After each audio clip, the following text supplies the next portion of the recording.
Hola, ¿qué tal? Somos el equipo 8 del módulo de Sistema Inmunológico del ciclo 3 del grupo 2320. El equipo está conformado por González Muñoz Jimena, Morales Manzano Dianelli y López Pacheco Belén Saraí.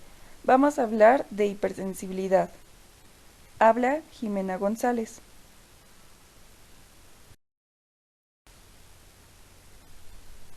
Antes que nada, es importante saber que la inmunidad adaptativa sirve para defender al huésped contra las infecciones microbianas. Esto ya lo hemos estado viendo. Pero las respuestas inmunitarias también son capaces de provocar enfermedades o lesiones. Son trastornos llamados enfermedades por hipersensibilidad.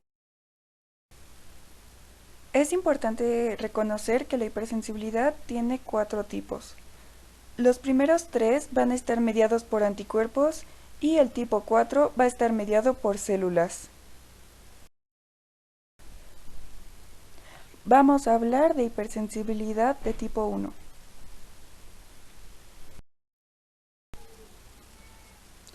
En el primero, las reacciones dependen de la inmunoglobulina E o anticuerpo IgE es un tipo específico de anticuerpo.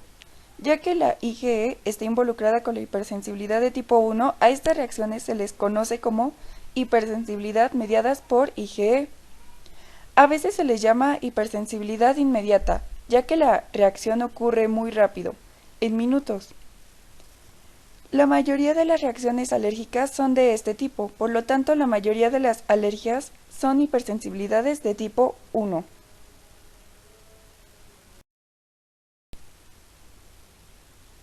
¿Pero qué quiere decir alergia? Alergia viene del griego alos, que significa otro, y ergon, que significa reactividad. Juntos quieren decir alteración de la reactividad. Las alergias son reacciones frente a moléculas del exterior de tu organismo, a las que mucha gente no reacciona. Por ejemplo, las moléculas que respiras o ingieres en las comidas, caspa de animales, picaduras de abejas, hongos, drogas o medicamentos y polen. Estas moléculas se llaman antígenos, pero cuando causan una reacción alérgica se las conoce como alérgenos. Para conocer más de los alérgenos vamos a conocer sus características. Son proteínas de actividad enzimática, es decir, proteasas, de bajo peso molecular, son aerodinámicas, tienen alta solubilidad, son de fácil difusión, son estables, inducen hipersensibilidad de tipo 1 a bajas dosis y trabajan con péptidos que se unen a moléculas de histocompatibilidad de tipo 2 del hospedador.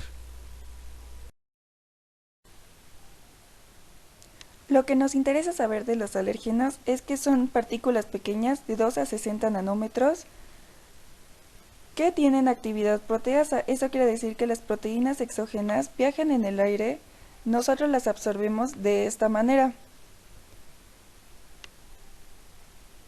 Y son aerodinámicas. Eso quiere decir que se pueden mover en el aire hacia objetos. Pero lo más importante de todo es que los alérgenos son los que causan la reacción alérgica. Esto es porque son extraños a nosotros. La pregunta es, ¿somos todos alérgicos a todo? La respuesta es no. Las personas que reaccionan a los alérgenos tienen generalmente una predisposición genética a hiperreaccionar a los alérgenos. Esto es en presencia de estos. Si uno de los padres lo presenta, hay un 70, 50 y 15 de probabilidad que lo transmita a sus hijos. Se demuestra en la prueba de punción cutánea. Esta es una prueba en la que se pone en contacto a través de la piel alérgenos como el látex, lociones, jabones, etc. para determinar cuál es la reacción alérgica.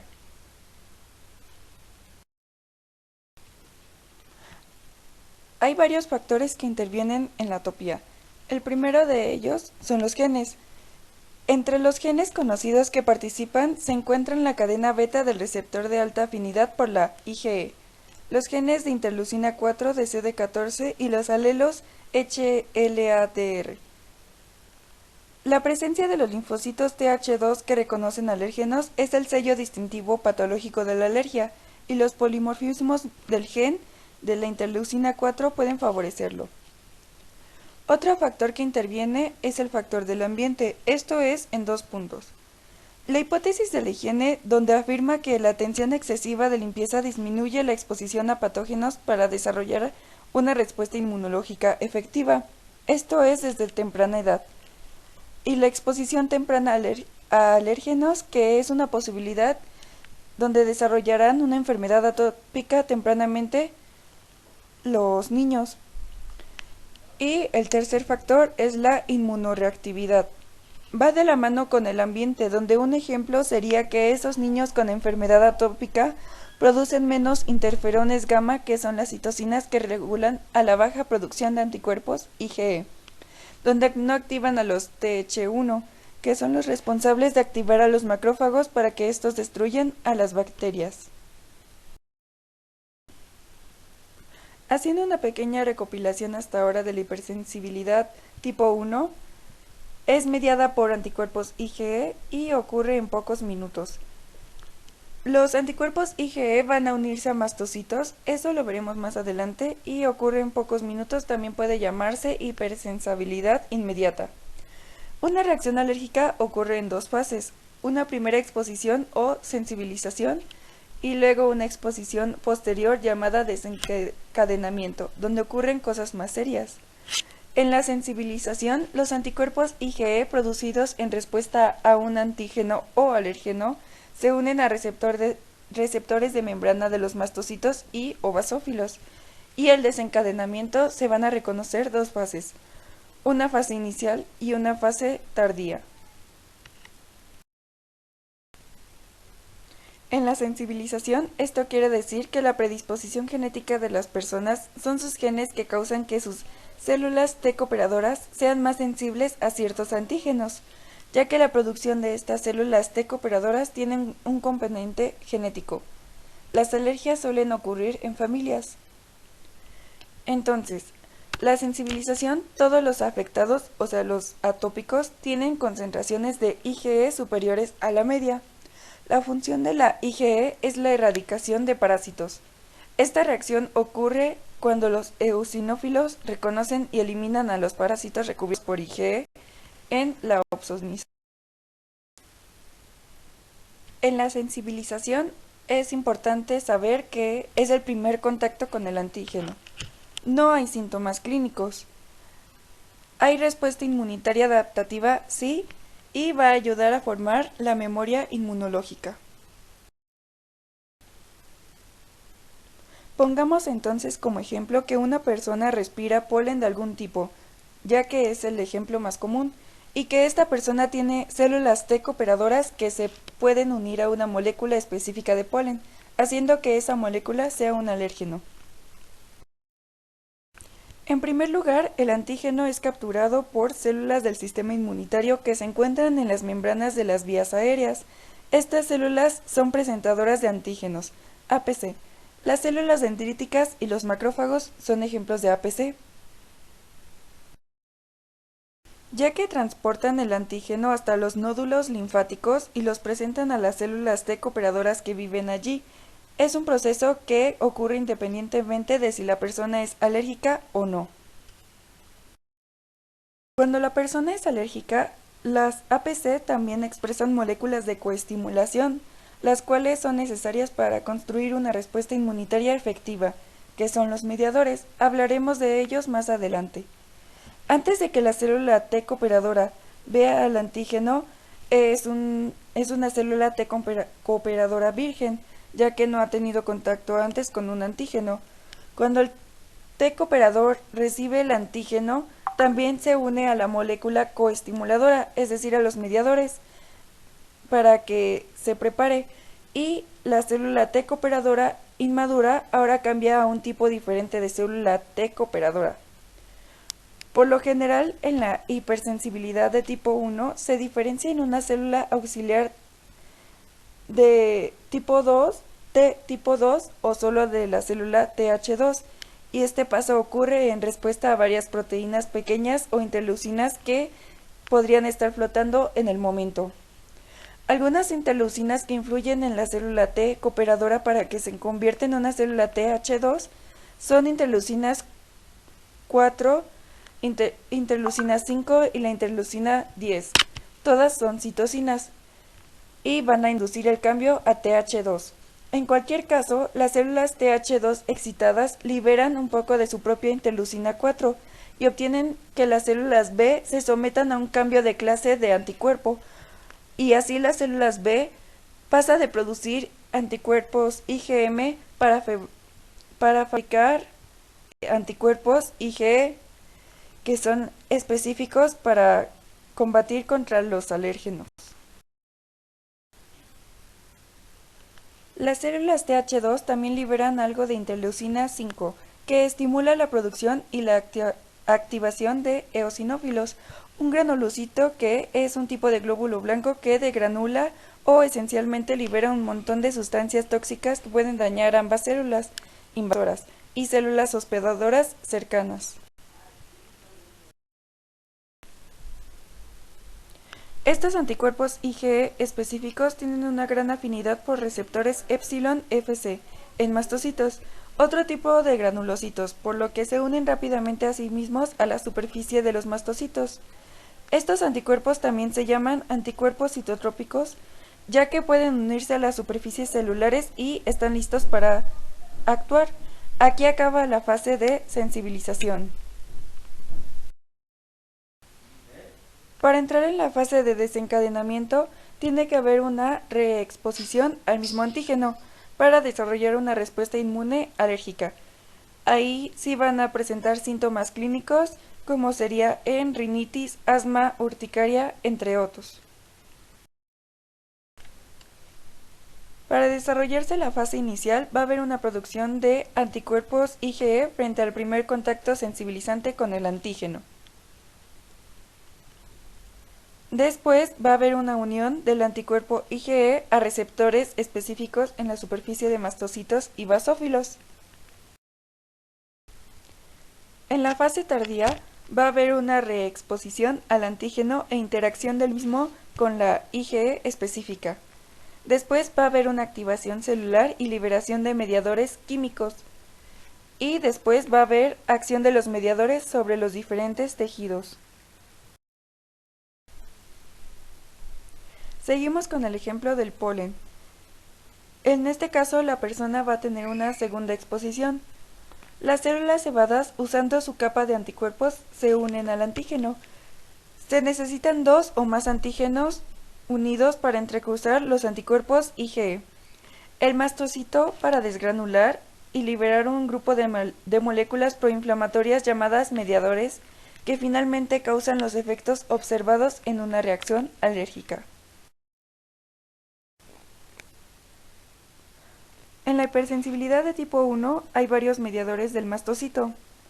Uno de los principales mediadores liberados en una reacción alérgica es la histamina, que vamos a usar como ejemplo a continuación. La histamina se une a los receptores H1, que se encuentran en las células endoteliales en el músculo liso de las vías aéreas, y provoca la contracción de los músculos lisos alrededor de los bronquios, lo que significa que las vías respiratorias se hacen más pequeñas, lo que hace que sea más difícil respirar. La histamina también causa la dilatación de los vasos sanguíneos y el aumento de la permeabilidad de las paredes de los vasos, lo que significa que si aumenta el diámetro de los vasos y aumenta el flujo de sangre a la zona afectada, hará que el fluido se filtre más fácilmente por las paredes de los vasos sanguíneos y entre al intersticio, en los espacios entre las células, lo que causa edema e hinchazón y urticaria. Además de la histamina, los mastocitos liberan otros mediadores proinflamatorios que incluyen algunos que activan eosinófilos y proteasas que cortan grandes proteínas en pequeños péptidos.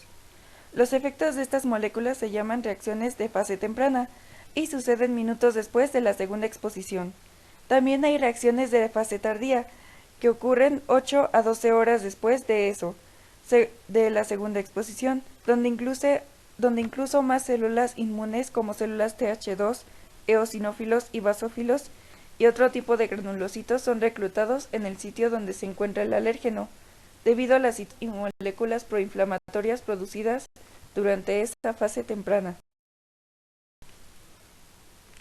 Estos incluyen algunas de esas mismas interleucinas de nuevo, interleucina 4, interleucina 5 y la interleucina 10, sino también leucotrienos, que son moléculas más pequeñas hechas de ácidos grasos y facilitan la comunicación entre un grupo local de células. Dos leucotrienos en particular, el LTB4 y el LTC4, no solo pueden causar contracción del músculo liso y daño al epitelio como la histamina, pero puede atraer células inmunitarias como los neutrófilos, mastocitos y eosinófilos a su ubicación, incluso después de que el alérgeno desapareció hace mucho tiempo. Aquí tenemos un ejemplo de la fase temprana, donde causa urticaria, estornudos, rinorrea, conjuntivitis y sibilancias, al contrario de la fase tardía, donde es más persistente y da congestión nasal, edema, sibilancias persistentes. Aquí tenemos ejemplos de las exposiciones a alérgenos, siendo la exposición inicial un hospedador no sensible y no presenta síntomas de alergia. En cambio, con varias exposiciones repetidas, el hospedador es hipersensibilizado con síntomas de alergia excesivos. Ciertas personas que se exponen a una gran carga de alérgenos específicos como picaduras de abeja, mariscos, cacahuates, etc., pueden tener una alergia muy grave y potencialmente mortal, lo que se conoce como shock anafiláctico. En esta última imagen se muestra un resumen de cómo actúa la hipersensibilidad tipo 1. Hola, yo soy Saraí López Pacheco y yo les voy a hablar de hipersensibilidad tipo 2.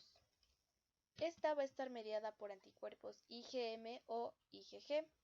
¿Y qué es lo que va a ocurrir? Es que estos anticuerpos van a destruir a nuestras propias células.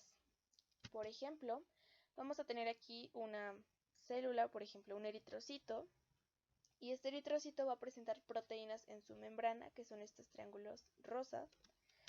Entonces, estos anticuerpos IgG o IgM van a reconocer estas proteínas como si fueran un antígeno. Por lo tanto, se va a unir a estas proteínas.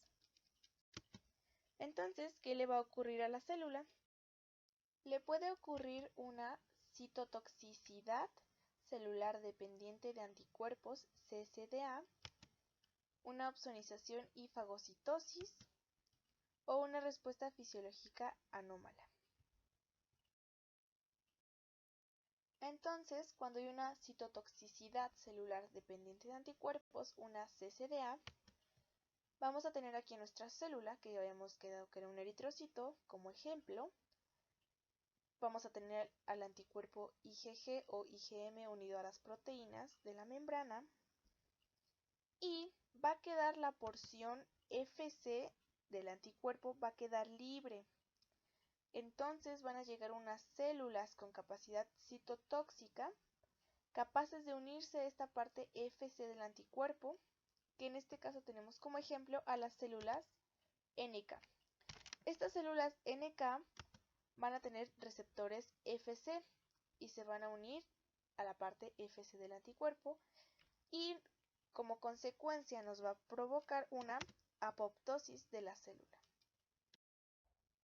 Ahora también puede ocurrir una opsonización y una fagocitosis a la célula. Vamos a seguir con el mismo ejemplo del eritrocito y quedamos que estas eran las proteínas y este es el anticuerpo IgG o IgM que ya se unió a las proteínas. Y entonces, ¿qué va a ocurrir?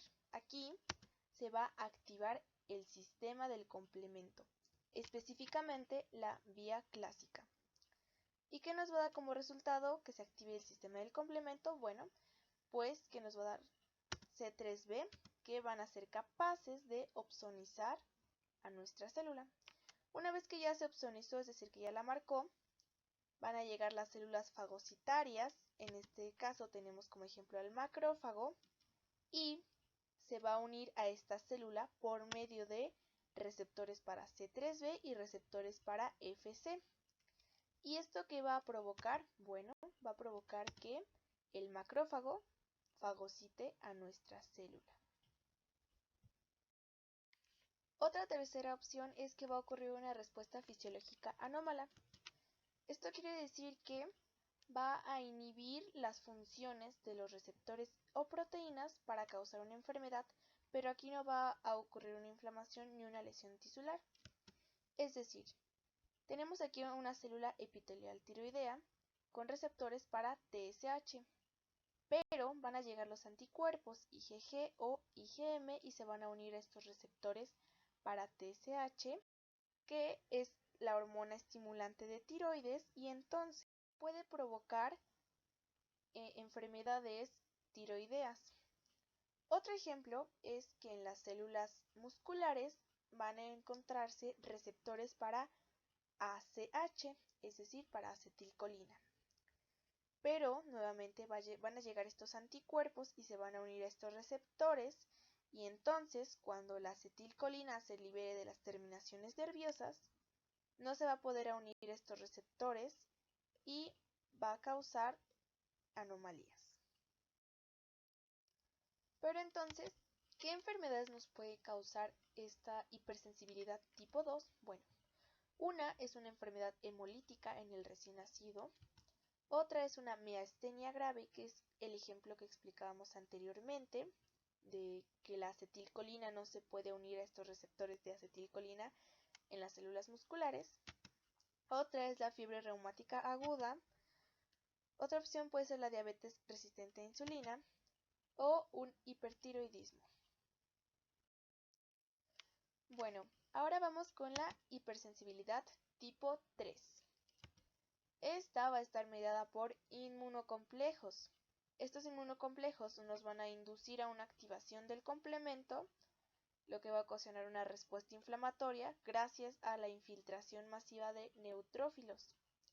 Pero antes de continuar, ¿qué es un inmunocomplejo? Bueno, un inmunocomplejo va a ser un anticuerpo unido a un antígeno.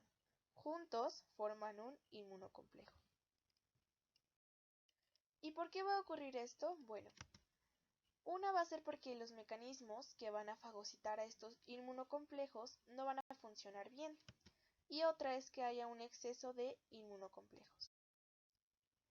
En condiciones normales, esto es lo que tiene que ocurrir. Tenemos aquí un macrófago con receptores para la parte Fc de nuestro anticuerpo unido a antígeno y en consecuencia lo va a fagocitar. Esto pasa en condiciones normales. Pero, ¿qué pasa cuando hay una anormalidad? Cuando hay una anormalidad, es decir, cuando hay un exceso de inmunocomplejos, estos se van a acumular en vasos sanguíneos y en tejidos, principalmente en vasos sanguíneos. Entonces, una vez que llegan los inmunocomplejos a nuestro vaso sanguíneo, si acercamos esto, tenemos aquí a los inmunocomplejos. Y ahora lo que va a pasar es esto. Se va a activar el sistema del complemento y nos va a dar como resultado unas quimioxinas anafilotoxinas que serían C3A y C5A específicamente. Y estas quimiosinas anafilotoxinas, ¿qué nos van a provocar? Pues nos van a provocar que, una vez que ya está aquí el inmunocomplejo, se va a atraer macrófagos y neutrófilos que se van a unir a el inmunocomplejo. Por ejemplo, aquí tenemos el neutrófilo que se unió al inmunocomplejo a través de receptores para Fc.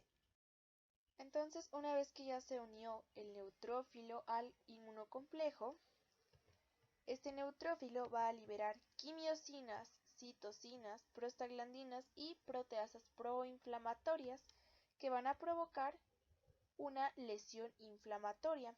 Puede ser una vasculitis, una glomerulonefritis o artritis. Entonces, ¿qué enfermedades nos puede causar esta hipersensibilidad tipo 3? Bueno, puede causar la enfermedad del suero, artritis reumatoide, lupus eritematoso sistémico, glomerulonefritis postestreptocócica y esclerosis múltiple. Hasta aquí termina hipersensibilidad tipo 3 y a continuación mi compañera Morales Dianelli les va a explicar hipersensibilidad tipo 4. Continuamos con la hipersensibilidad de tipo 4. En 1890, Robert Koch observó que individuos infectados por Mycobacterium tuberculosis presentaron una respuesta inflamatoria localizada cuando se les inyectó por vía intradérmica un infiltrado derivado de un cultivo de micobacterias. Dado a esto, le dan el nombre de reacción de tuberculina. Tiempo después, otros agentes patógenos intracelulares y antígenos por contacto son los que inducen hipersensibilidad y no solo la Mycobacterium tuberculosis. Ejemplo de ello son los hongos intracelulares, los antígenos por contacto, los virus intracelulares y los parásitos intracelulares. Por lo que se cambia el nombre de reacción de tuberculina a hipersensibilidad de tipo retardado o tipo 4. Las características principales de este tipo de hipersensibilidad son las siguientes. Recordemos que en otros tipos de hipersensibilidad como la 1, 2 y 3 iniciaban por anticuerpos. A diferencia de estas 3, la tipo 4 da inicio por células T. El retraso requerido para que se desarrolle la acción se va a llevar en un lapso de tiempo para que la reacción se desarrolle. El reclutamiento de macrófagos. Esto se va a dar como el componente celular primario del infiltrado que rodea el sitio de inflamación. El inicio de una respuesta de DTH tipo 4 comprende sensibilización por antígeno. Vamos a ver cómo sucede esto. DTH significa hipersensibilidad de tipo retardado.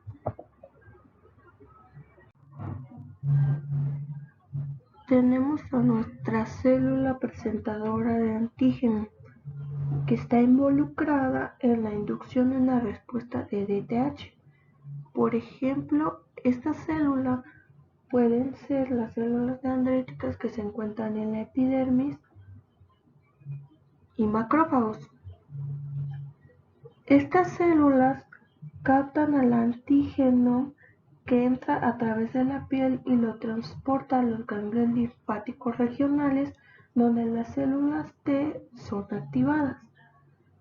Estos antígenos, que es este de aquí, son péptidos derivados de bacterias intracelulares. Las células TH van a proliferar, que es esta de aquí y esta otra de acá, y se van a diferenciar en células TH1, tanto esta como esta, debido a su proliferación. Estas células TH1 van a secretar citocinas, que son estas de acá, o quimiosinas. En este caso tenemos a las citocinas para que veamos la siguiente fase de este tipo de hipersensibilidad.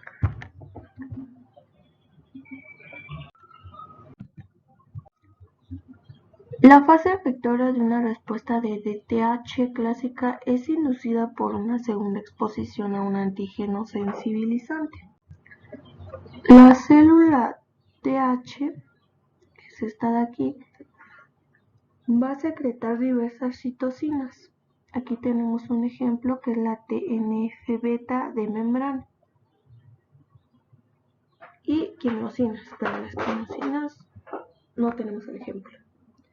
Estos factores van a atraer a los macrófagos y otras células inflamatorias no específicas y los van a activar. Los macrófagos activados son más eficaces para presentar el antígeno, lo que hace que dure la respuesta de TH. Las células TH1 son iniciadoras importantes de DTH, pero las células efectoras principales de la respuesta de DTH son macrófagos activados.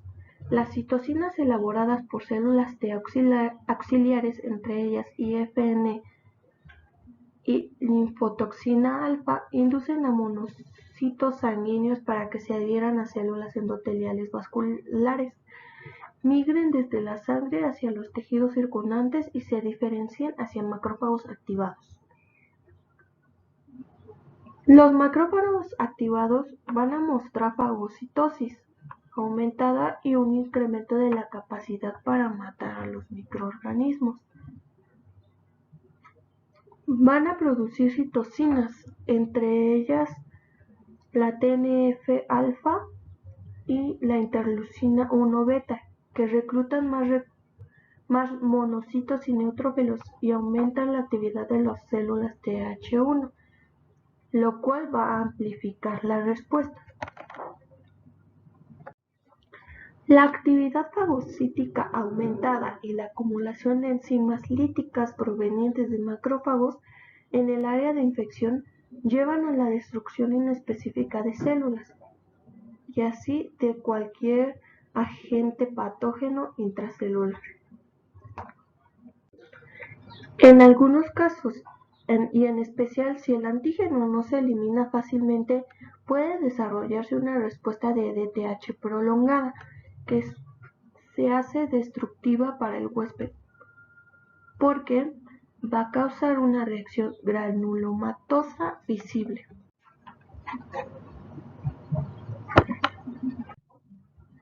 Una respuesta de DTH se manifiesta en promedio de 24 horas después del segundo contacto con el antígeno. En general alcanza un máximo de 48 a 72 horas después de este estímulo. El inicio retrasado de esta respuesta refleja el tiempo que se requiere para que las citocinas induzcan